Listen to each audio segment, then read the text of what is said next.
Spinoza shocked the world by claiming that Paul replaced Jesus' lordship with the authority of empire law. Was Christianity transformed from a spiritual movement into obedience to power? Let's uncover the truth. Baruch Spinoza, the 17th century Dutch philosopher, was one of the boldest thinkers in history. He dared to question religious authority at a time when doing so could cost you your life.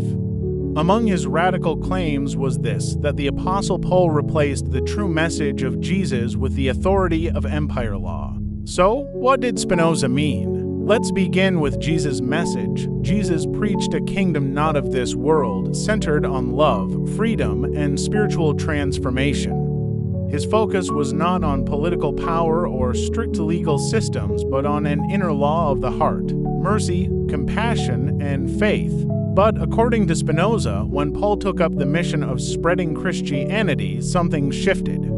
Paul was a Roman citizen, trained in Jewish law, and skilled in navigating both religious and imperial authority. In his letters, Paul often emphasized obedience, submission, and order. Spinoza argued that Paul transformed the revolutionary freedom of Jesus into something more aligned with the empire's need for law, control, and stability.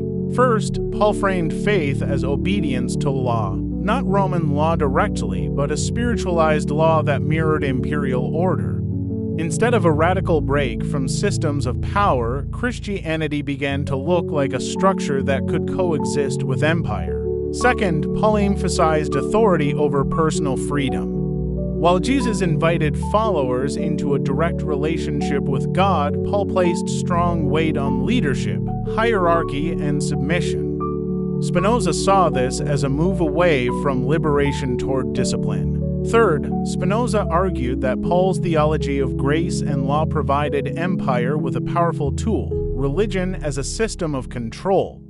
Instead of Jesus' radical message of love and equality, Christianity under Paul could be absorbed into political order. This, for Spinoza, was the turning point, where the living message of Jesus the Lord was replaced by empire law disguised as faith. Of course, not everyone agrees with Spinoza. Many see Paul as the true interpreter of Jesus' mission.